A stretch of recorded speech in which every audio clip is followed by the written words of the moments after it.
Hey guys, real quick before we get into this video, I just wanted to let you know that my film is up for an Audience Choice Award in the Esperanto Film Festival. It is called Bona Esperanto por la Ciutaga Vivo. It is a throwback film to the 1950s and 60s, but with a modern twist. It's got all practical effects, so we use no CGI or computerized effects. It's all hand done by puppeteering, visual cues, and camera movements, just like in the old days. It would really mean a lot to me if I could win this award and be able to put the cash prize towards my next project. Every vote really matters, so if you wouldn't mind just popping over to the link that I've left in the pinned comment and just giving us a like, that counts as a vote. Voting ends Sunday, so the sooner the better. And I just want to say thank you to everybody who has voted or is going to vote. I really appreciate you guys. It truly, truly means a lot. It means that you're supporting independent art and cinema, and that's something that just really means a lot to me. So thank you guys. Anyway, on to the video. Oh my god. Hey guys, welcome back to my channel where I cover nostalgic, obscure, or otherwise strange content, and lately I've been talking a lot about books. Talking about books is not uncommon for me, but I've certainly covered a lot more movies in my time on YouTube than I have books. But see, the thing is, Trump just hosted this Great Gatsby themed party, and I have thoughts about it. If you don't know, it was less than 2 weeks ago, which feels like a lifetime in internet time, but travel back to not quite 2 weeks ago with me. Trump, in the middle of the government shutdown, just hours before 40 million people got cut off from their SNAP benefits that they need to buy groceries, Trump spent $3.5 million on a crazy, gaudy, over-the-top Great Gatsby themed party. All of these rich Trump supporters were there, and everything was gold-plated, and they had ice sculptures in October, and just in general, it was ridiculous.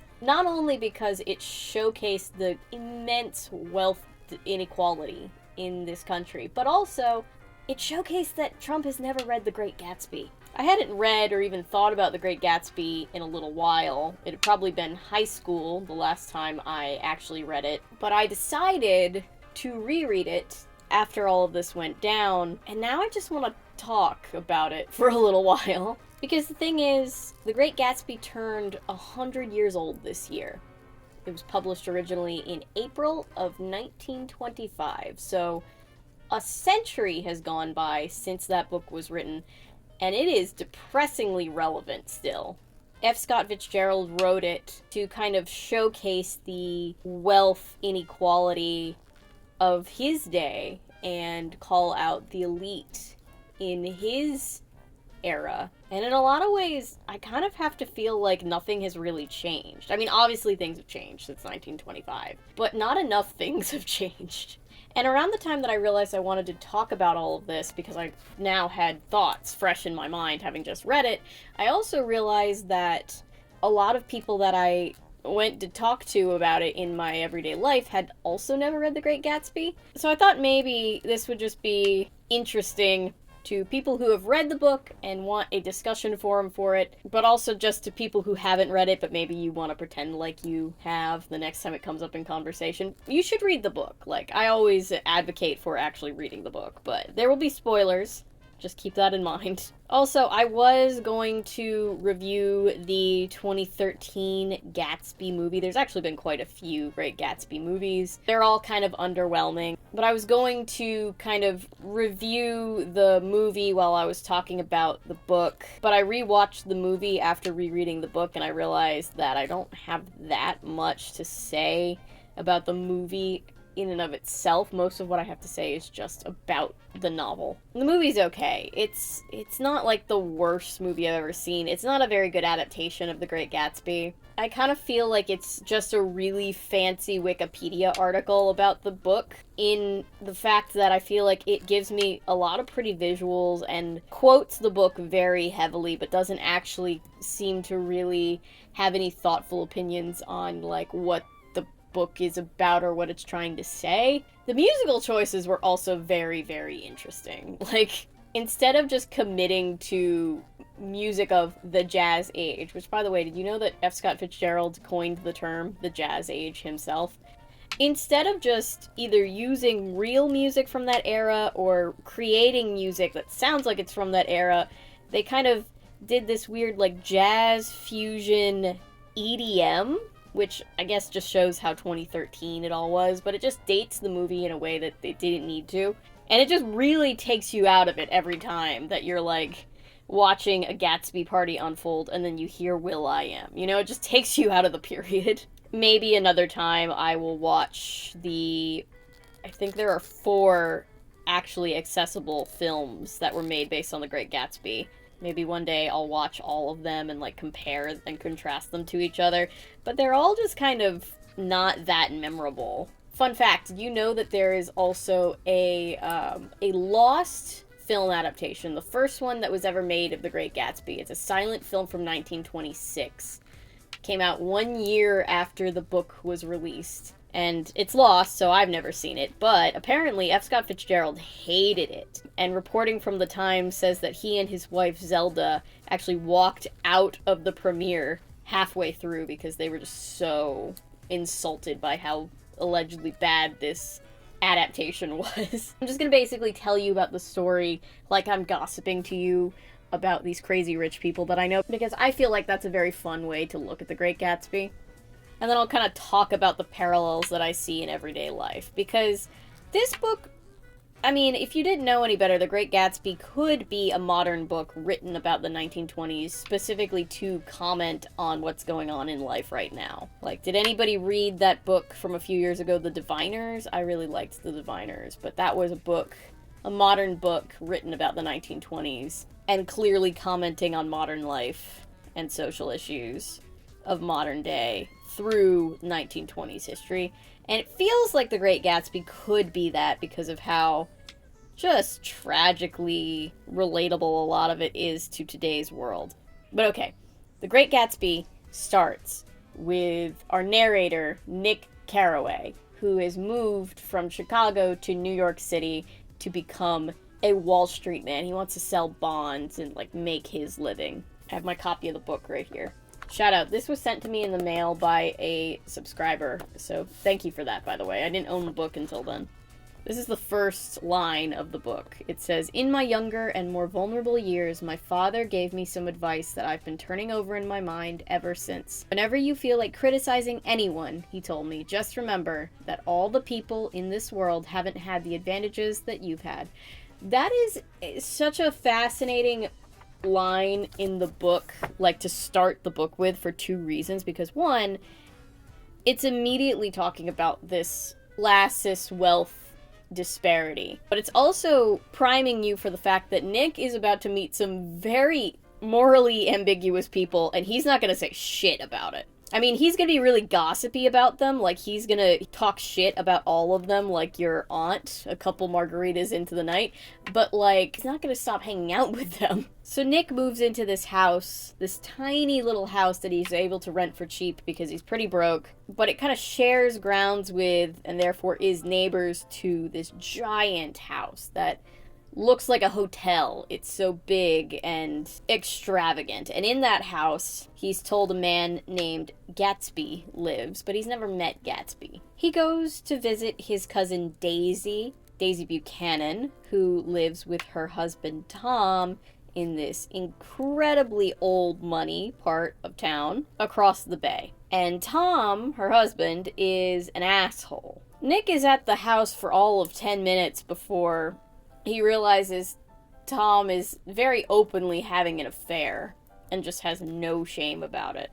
Tom's also a huge racist. Have you read The Rise of the Colored Empires by this fellow Goddard? Everybody ought to read it. And if you had asked me about 10 years ago, I would have said that, yes, obviously racism exists, but not to, like, the blatant extent that you hear Tom talk about it in the book and in the movie. But unfortunately, with the rise of people like Nick Fuentes and all kinds of other alt-right crazies, it's not uncommon to just hear people talk about white nationalism in the big year of 2025. Even a few months ago when I did that video about Hairspray, I got a majority, like, positive response for that video. I'm very proud of it. But there were, like, a few very vocal people that were very mad at me for talking about anti-racist ideology, which was weird because Hairspray is, you know, a movie about how racism is bad, so I don't think anybody making those arguments were doing so in good faith. And this is definitely not to be, like, putting myself at the center of racist attacks on the internet. I'm white and have it very, very easy compared to creators of color, just people of color in general. But I bring it up to prove this point that unfortunately, there are still a lot of Tom Buchanans in the world. I got a comment from somebody talking about how certain people are violent and want to run everybody out of Chicago. This person had Charlie Kirk in their bio, so I'm not really surprised. But yeah, it's disheartening that those kind of people still exist, and I think we should all be doing what we can to confront that rhetoric head on, because it's bullshit. But anyway, getting back to the story of The Great Gatsby, Tom is so blatant about his affair that he actually drags Nick with him downtown to meet his mistress and hang out in the hotel and hang out in the apartment that he's renting so that he can have an affair with her without anybody knowing. And, like, there's something crazy about just introducing your mistress to your wife's cousin like it's nothing. Tom's mistress lives in quite a desolate part of town, married to a mechanic. And this is a part of town where the poorer working class live, and it's described as quite bleak. But we only ever get to see it through the eyes of the rich people who just kind of, for lack of a better word, vacation there. Whenever they just kind of drive through or stop off because they need something, there's no emphasis put on the struggles of the working people that are living in these conditions, because quite frankly, none of our main characters care. Rich people not caring about the working class is the least shocking thing of all. Tom turns out to be incredibly violent as he hits his mistress, breaks her nose. I actually watched an interview with a professor that actually teaches students about the Great Gatsby, and he was talking about, in the wake of Trump having this Gatsby party, that, like, I guess it's been a tradition to kind of refer to presidents or make comparisons to presidents and Gatsby. And I guess this started all the way back when Nixon was president because of Watergate, and like one of the movie adaptations had just come out in the wake of Watergate, so everybody was kind of thinking about Gatsby. But anyway, this professor was saying that we constantly compare presidents to Jay Gatsby, but Trump is the first Tom Buchanan president, and I was just like, God damn, if Trump had read the book, he'd be devastated right now. After this, Tom gets an invitation to one of Gatsby's parties, which is weird because he soon finds out no one ever gets invited. People just kind of show up. It's kind of like an open invite type of situation. But he gets an invitation from Gatsby, his neighbor who he's seen staring out across the bay, kind of brooding on dark nights next door. Shows up at this party. He runs into this woman named Jordan, who he had been introduced to back at Daisy's house. They kind of date throughout the whole book, but they're kind of sort of definitely both cheating on each other, so there's really no investment to be had in that relationship. Nor do I find it particularly important to the story. But Nick is walking around Gatsby's house, not meeting Gatsby, but hearing everybody talk about Gatsby. And it seems like no one really actually knows who Gatsby is, but everybody is gossiping about who he might be. People are saying he's the distant relative of some royalty or other. Some people are saying he's a bootlegger. Some people are saying he's a murderer. No one really seems to know. And it's fascinating because all of these people hang out every weekend at Gatsby's house, but nobody even knows anything about him because Gatsby is leading an incredibly hollow life. Nick finally does meet Gatsby, doesn't even realize who he is at first.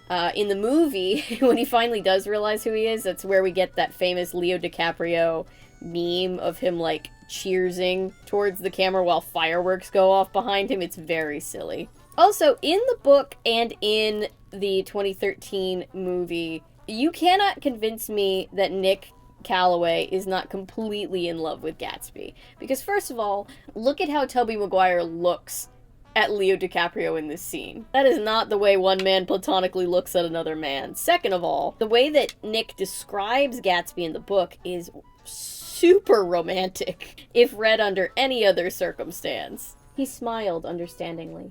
Much more than understandingly. It was one of those rare smiles with a quality of eternal reassurance in it that you may come across 4 or 5 times in life. It faced, or seemed to face, the whole external world for an instant, and then concentrated on you. With an irresistible prejudice in your favor, it understood you just as far as you wanted to be understood, believed in you as you would like to believe in yourself, and assured you that it had precisely the impression of you that at your best you hope to convey. Nick talks about Gatsby's smile so often, it's kind of a little bit of a meme amongst people who really love the book, and I find that hilarious. Gatsby starts asking Nick to hang out with him, and they kind of become buddies. They become as close to a friendship as Gatsby has at any point in the book. I can't say that they are the closest people in the world, but it's the closest thing resembling a friendship that Gatsby will have. Pretty soon, picking Nick up in his fancy yellow car and taking him out to lunch. There's a lot of reckless driving in the book. It's kind of just a metaphor for how reckless all these people are in life in general. But 2 things drive me crazy about this scene. First, if I can just talk about the 2013 movie again, the cuts are incredibly jarring, and the composited backgrounds are, I don't know, smooth? There's just something uncanny about them, and it all kind of adds to me feeling motion sick whenever I see this scene. Also, I don't know if continuity was just a nightmare or whatever, but they cannot match Leo DiCaprio's speech to his lip flaps in any single scene. Like, they really just banked on me being distracted by everything else going on that I wouldn't notice how poorly the edit was, but I sure did notice. Gatsby tells Nick all of these fantastical stories about his life. A lot of them will prove to be not true, but that's neither here nor there right now. They go to lunch at a barber shop that is a front for a kind of bootleggers hangout, and Nick starts to meet some of Gatsby's gangster friends and realizes that Gatsby is probably a gangster himself. They run into Tom Buchanan, who Gatsby is kind of short with, and Nick doesn't realize why until he's asked by Gatsby to ask his cousin Daisy to tea, and then is informed further by his girlfriend Jordan, who had also talked to Gatsby, that Gatsby and Daisy were in love back in the day. I know, right? They had this tragic star-crossed romance where they were in love, but he was penniless and she came from a wealthy family that didn't approve of him, and then he got drafted into the war, and she waited for him, but he never came back, and then she married Tom Buchanan, who sucks. Now, Gatsby's no saint either. He's, quite frankly, an idiot. He led Daisy to believe back in the day that he was from a wealthy old money family so that she could sleep with him. Very, very bad. Gatsby, not like a super pillar of morality. But the thing about him that makes him so tragic is you can't really hate him either, because he is so in love with Daisy. He is so down bad. And even though he's a moron, really wants a second chance at love. The reason he's been staring out into the abyss across the bay every night is because he's staring at Daisy's dock, the green light that burns at the end of Daisy's dock. Bought the house specifically so that he could see across the bay and know that she was there. It's tragic and ridiculous all at the same time, just like Gatsby himself. But anyway, Nick invites Daisy to tea, like he has been told to do. She eventually shows up. It is very awkward at first, but eventually she and Gatsby have a heart-to-heart, and he takes her and Nick to his house to show her around, and before you know it, they're having an affair. Gatsby stops throwing all of his parties because the only reason he was throwing them was in hopes of getting Daisy's attention. Now that they've reconnected, he doesn't give a shit about them anymore. He also fires all of his staff so that he can kind of keep the affair under wraps. He really wants Daisy to leave Tom, which I guess everybody wants her to leave Tom, if nothing else just so that Tom can be miserable and alone. But she's very scared of leaving behind the security that Tom gives her, because he actually is from old money. Also, for all of Gatsby's declarations of love and wanting to run away with Daisy, he's not emotionally mature enough to actually be in a grown-up relationship. Like, Daisy has a daughter. She's a toddler. And Jesus Christ, Gatsby is just terrified of this child. He doesn't know what to do with the prospect of almost said inheriting this child. That's not the right word, but you know what I mean. Daisy and Tom show up together at Gatsby party before he stopped having them, and Tom immediately assumes that Gatsby must be a criminal. And to be clear, he most definitely is, but I've always found it interesting that Tom doesn't entertain for a second somebody who is part of the new money crowd is capable of being upstanding. You know, he's got this elitism that is so deep that he's like committing rich person on rich person violence. He's coming to this side of town where people might have some money but they don't have the social status that he does, and he's just looking down on all of them because he doesn't see them on the same level as someone like him that's had opportunities from birth. Eventually, Nick and Jordan, who again, Nick never talks about as glowingly as he does Mr. Gatsby, but they, along with Tom and Daisy and Gatsby, all end up at the Buchanan's house, where Tom finally puts together that Daisy and Gatsby are having an affair. And in this wild display of hypocrisy, even though he's having an affair, he's like, whoa, whoa, whoa, whoa, whoa, she's having an affair? I don't think so. He goes on this rant about, like, people needing to uphold family institutions, like he isn't sleeping with a married woman. And then they all eventually end up at the Plaza Hotel, where a big confrontation happens between Tom and Gatsby is super insecure. He keeps trying to get Daisy to tell Tom that she never loved him, which, like, dude, she's married with a kid. Nick describes Gatsby at one point as being kind of like the invention of a grown-up adult man that a 17-year-old boy might come up with, and it's so apparent, especially in scenes like this. At the end of this conversation, Daisy is fed up with all of them and really over Gatsby. She and Gatsby get into Gatsby's car to go home. Tom, Nick, and Jordan follow in another car, and while being very recklessly driven, Gatsby's car hits none other than Tom's mistress when they're driving through that part of town and drive away.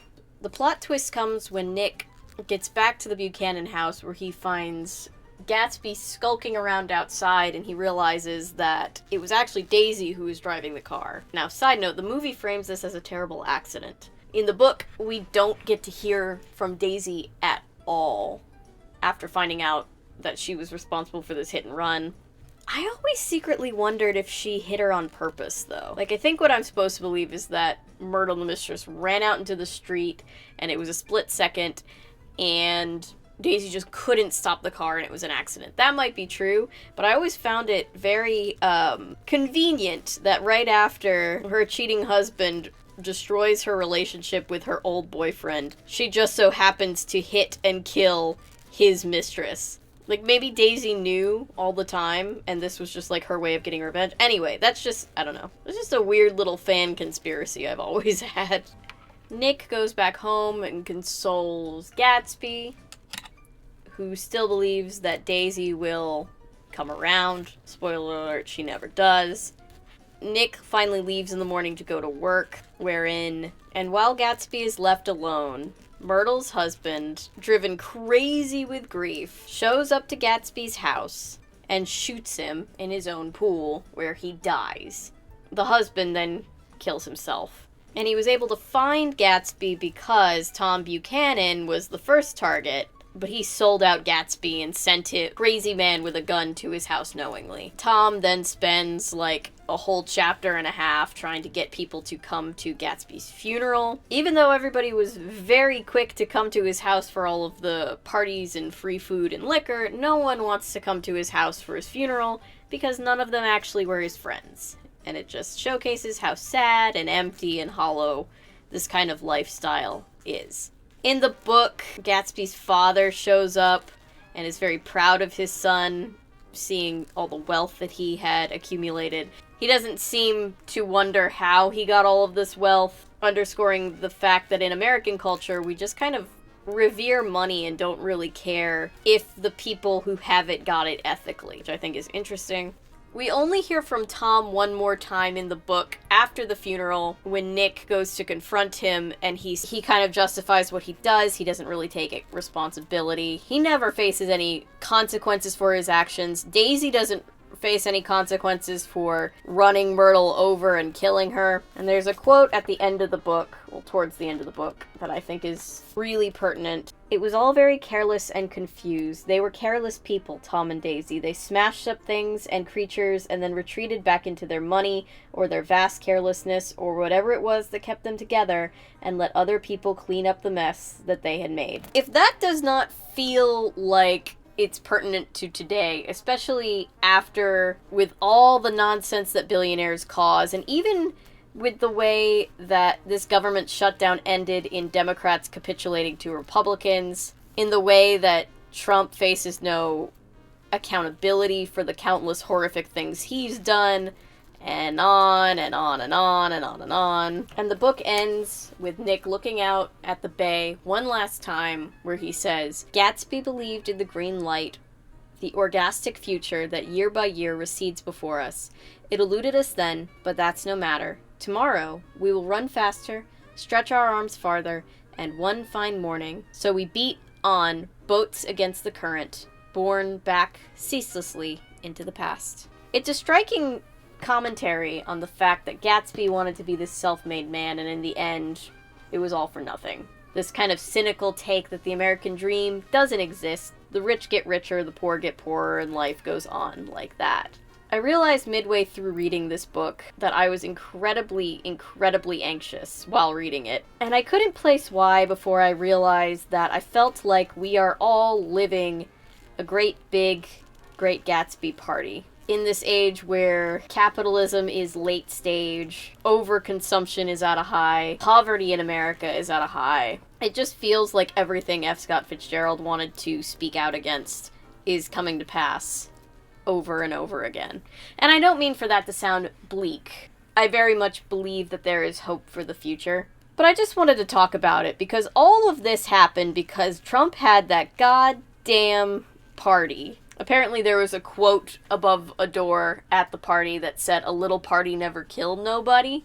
And Jon Stewart put it very beautifully where he said, "Wow, it's crazy because if you know anything about the book, you know that the party did, in fact, kill somebody." This book about rich people living the good life ends with 3 people needlessly dead and no consequences to be had for anybody. So in a way, I can see why Trump wants to be Gatsby, but he's so illiterate that he doesn't even understand that in that case the story doesn't end well for him. That quote, I assume, is from the movie. That's the lyric of the song that's playing very obtusely over the first Great Gatsby party that we see. It's a very on-the-nose movie. It's not very good. I also never really liked that the movie made Gatsby parties seem way too fun. And I'm not the first person to make that observation, but it can't be stated enough. This book is meant to criticize the highball life of the elite. It's not supposed to make you walk away thinking you want to go to a Gatsby party. You're supposed to feel sorry for everybody stupid enough to be there. I don't really know how to end this video. This is just a thought that I had that then turned into a video, which made me put all the other videos that I wanted to work on off so that I could make this. So hopefully this wasn't like a very boring watch. I know people really enjoyed in the Taylor Swift video that I just did, me talking about literature, which I haven't done much of on the channel, but people seem to like it, so I figured you guys might also like this. Thank you for being here. Thank you for watching, liking, commenting, subscribing, sharing. Everything you do to support this channel means the world to me. If you're new here and you're a fan of nonsense, maybe consider sticking around. I post nonsense all the time. If you would like to enable my nonsense, I do have a membership tier. But the important thing to remember is my name is Avery. I'm a YouTuber if you say so, because thanks to you guys, this is technically a YouTube channel. Goodbye, old sport. Funding for Avery Talks About Stuff was made possible in part by the YouTube AdSense program and by contributions from viewers like you. Thank you.